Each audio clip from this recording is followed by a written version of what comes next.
ওই জন্য পাগলদের জন্য শুনে নেন একটা সুখবর, কিয়ামতের দিনে আল্লাহ দরজা খুলে দিবেন জান্নাত আর জাহান্নামের, আর তাদেরকে বলা হবে তোমরা ইচ্ছামতো প্রবেশ করো।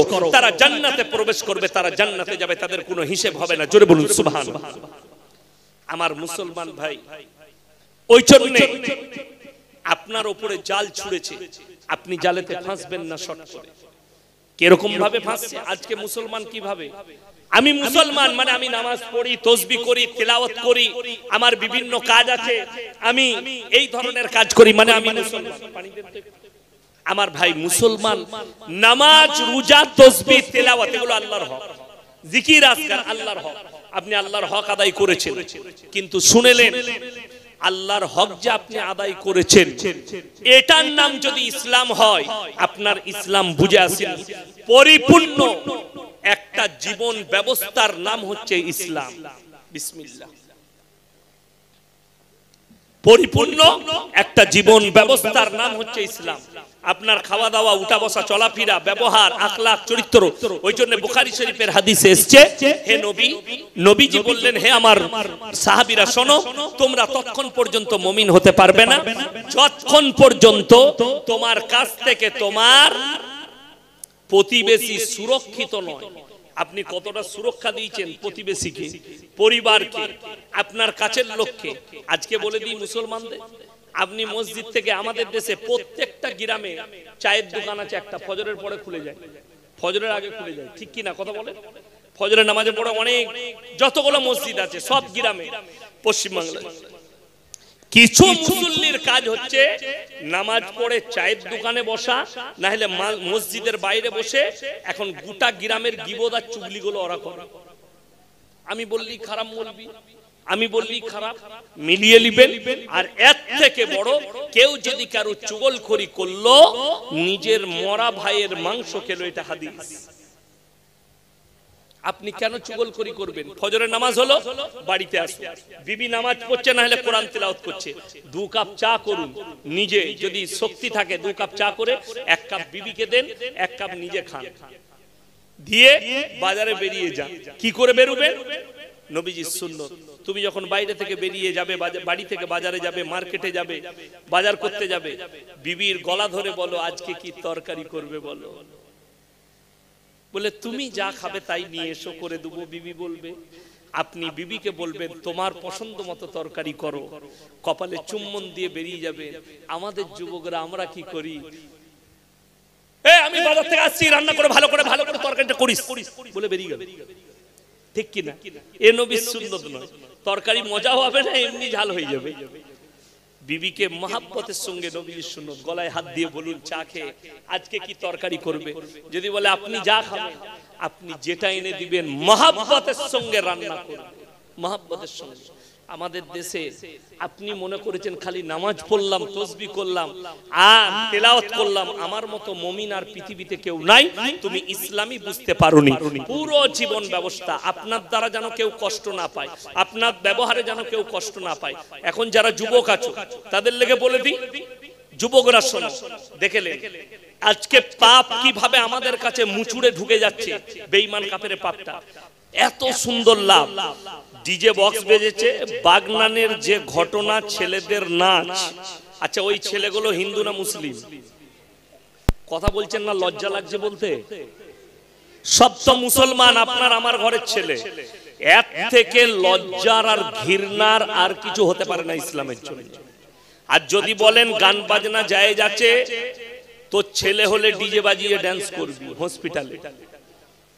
নবীর জন্মদিনে যদি গান বাজনা জায়েজ আছে, ড্যান্স করা জায়েজ আছে, এই জুলুসের থেকে জুলুস না করাটা নেকির কাজ।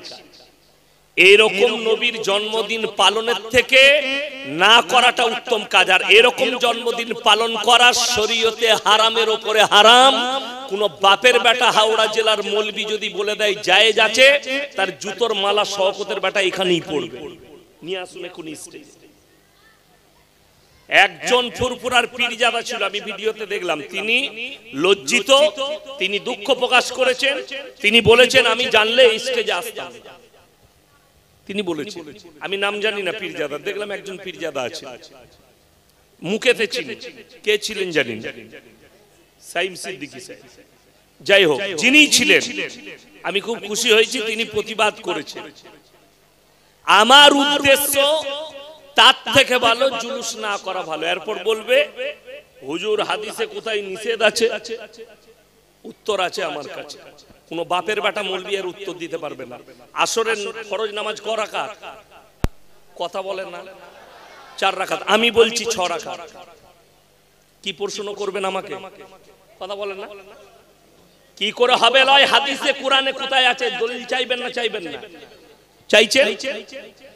যদি এটার দলিল আমাকে লাগে, আচ্ছা নামাজ পড়া খারাপ না ভালো জিনিস? ভালো জিনিস। তো আমি 6 রাকাত পড়বো, নামাজে আমাকে দেখাতে হবে হাদিসে নিষেধ কোথায় আছে যে 6 রাকাত পড়তে পাবি না। নিষেধ পাওয়া যাবে হাদিসে? দলিল দিলাম, আলেমরা বসে আছে আমাকে দেখিয়ে দেখ যে অমুক জায়গায় লেখা আছে 6 রাকাত পড়া যাবে না। যে কোন পশ্চিম বাংলার মুহাদ্দিস আর যে কোন মুফতিকে নিয়ে আসুন, আল্লাহর কসম করে বলছি কেউ যদি দেখিয়ে দিতে পারে হাদিসে 6 রাকাত নামাজ আসরের ফরজ পড়া যাবে না, তার জুতোর মালা পরব। লেখা নাই। যদি এটা দলিল লাগে আমাকে, তাহলে ড্যান্স করবে, বাজনা বাজাবে জুলুসের লেগে, এটাতে আমাকে হাদিস থেকে আমাকে বলছেন কোথায় নিষেধ আছে, এই দলিল আমার কাছে চাইছেন কি করে? কথাটা বুঝতে পারেননি আমার কাছে? ড্যান্স করে গান বাজনা বাজিয়ে যদি জুলুস করতে হয়, এইটা আমি যদি বলি চলবে না, শরীয়তে হারাম, আমাকে প্রশ্ন করছেন হাদিসে কোথায় আছে, কোথায় নিষেধ আছে, প্রমাণ দেন। আমাকে আগে এই প্রমাণ দেন 6 রাকাত নামাজ পড়া নিষেধ কোথায় আছে, ওইখানেই আমি প্রমাণ দেব নিষেধ আছে। খুঁজে পাবেন না। আমি যদি বলি এই যে জায়গাটায় জলসা হচ্ছে এটা আমার বাপের জায়গা, আপনারা কি চাইবেন? কথা বলে না। দলিল চাইবেন। তো দলিল যে বলছে সে তো দিবে। আমি বলছি 6 রাকাত আছে, আমাকে দলিল দিতে হবে। আপনি কি করে দলিল পাবেন যে নিষেধ নাই? থাকলে তো নিষেধ থাকবে, থাকলে তো থাকবে। দেন চাট হাতে, তারপরে দেখছি আপনাদের।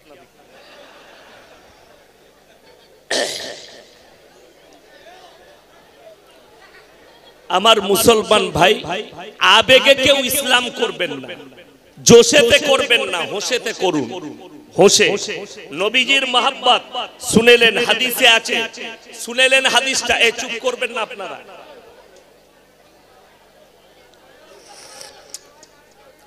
হাদিসে আছে নবীজি সাল্লাল্লাহু আলাইহি সাল্লাম সাহাবীজিকে বললেন, সাহাবীরা জিজ্ঞেস করলেন ইয়া রাসূলুল্লাহ আপনি সোমবার কেন রোজা রাখেন?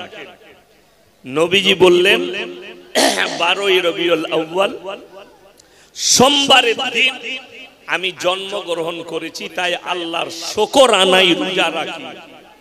কে কে রোজা রেখে এলেন বলুন? রাখবে কি করে? আরে রাখা তো দূরের কথা, যতগুলো মাল জুলুসে বেরিয়েছিল 100 জনের মধ্যে 95 জন বেনামাজি। ঠিক বলছি না ভুল বলছি বলুন? আর হাদিসে আছে আল্লাহ নবী সাল্লাল্লাহু আলাইহি সাল্লাম বললেন, বুখারী শরীফের riwayate, যার নামাজ নাই তার ইসলাম নেই। তুমি নিজের উপর চিন্তাধারা করো। জুলুসে নারাই তাকবীর, জুলুসে ড্যান্স শুধু হাওড়া জেলায় নয়। আর আমি চ্যালেঞ্জ দিয়ে বললাম এই বছরে তো কিছুই নোংরামি নয়, এর যত দিন যাবে, যটা বছর পেরুবে, তত নোংরামি বেড়ে যাবে জুলুসের নামে আর নবীর মহব্বতের নামে। এরা তত নোংরামি করবে। যেহেতু কি বুঝলেন, এই যে আল্লাহ পরের আয়াতে বললেন উলাইকা আলা হুদাম মির রাব্বিহিম ওয়া উলাইকা হুমুল মুফলিহুন। হে আমার বিশ্বনবী, আমার এই 5টা কথার উপরে যারা বিশ্বাস আনবে, আমল করবে, তারাই একমাত্র মুমিন এবং হিদায়াতের উপরে। পরের আয়াতে বললেন ইন্নাল্লাযীনা কাফারু সাওয়াউন আলাইহিম আনজারতাহুম আম লাম তুনজিরুহুম লা ইউমিনুন। হে আমার বিশ্বনবী, পৃথিবীর মানুষকে বলে দাও তুমি যত কোরআন শোনাবে শোনাও, যত বুঝাবে বুঝিয়ে নাও, যত তাফসীর শোনাবে শোনাও, কিন্তু যারা বেঈমান কাফের হবে মানার নয় হে নবী, তারা কখনো মেনে নিবে না। আমার নবী বিশ্ব নবী বলেছেন, ওগো আল্লাহ, কেন তারা আমার কথায় আপনার কথা মানবে না, কোরআনের কথা মানবে না? আল্লাহ বললেন, আমার কোরআনকে জিজ্ঞেস করো। খাতামাল্লাহু আলা কুলুবিহিম, কুলুব মানে হচ্ছে হৃদয়টা, তাদের হৃদয়ে তালা মারা গেছে, তাদের কাছে কখনো দিনের কথা তাদের হৃদয়ে প্রবেশ করবে না। ওয়া আলা সামইহিম, এবং তাদের কানেতে মোহর মারা গেছে।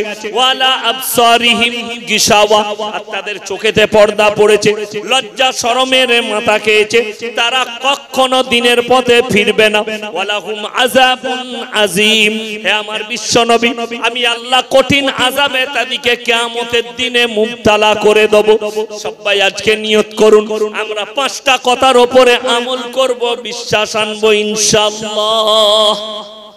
নামাজি হন, মুসল্লি হন, দিনদার হন, একে অপরের সঙ্গে মিল মহব্বত, প্রেম প্রীতি, ভালোবাসা, ভ্রাতৃত্ব। আজকে মরে যাব, কালকে 2 দিন হয়ে যাবে আমার জন্য। ওই জন্য আমার মুসলমান ভাই, একটা ভাই কেউ নিয়ত করলেন, কারুর বদগুমান করবেন না, কারুর ক্ষতি করবেন না, কারুর লাভ করতে পারেন না, না পারেন, ক্ষতি কিন্তু কারুর করবেন না। এটা মাথায় গেঁথেলেন, আমার দ্বারা যেন কারুর ক্ষতি না হয়। নবীজি সাল্লাল্লাহু আলাইহি সাল্লাম ভাষার দ্বারা, ব্যবহারের দ্বারা, আখলাকের দ্বারা, চরিত্রের দ্বারা কেউ কষ্ট দেয়নি। ওই জন্য কোরআনে আছে, ফাবিমা রাহমাতিম মিনাল্লাহি লিনতালাহুম ওয়ালাউ কুনতা ফাজ্জান গালিজান কলবি লানফাজ্জু মিন হাওলিক। হে নবী, আমি আপনার হৃদয়টাকে নরম আর কোমল করেছিলাম বলে কেউ কোনোদিন আপনার কাছ থেকে দূরে সরে যায়নি। লানফাজ্জু মিন হাওলিক, আর আমি যদি আপনাকে কর্কশ ভাষী করিতাম, সবাই আপনার কাছ থেকে দূরে সরে যেত। আমার মুসলমান ভাই, সবাই হাত তুলে বলুন, 5 ওয়াক্তের নামাজ সবাই পড়বো, জোরে বলুন ইনশাআল্লাহ। আল্লাহ তাআলা আমাদের সকলকে কবুল করুন।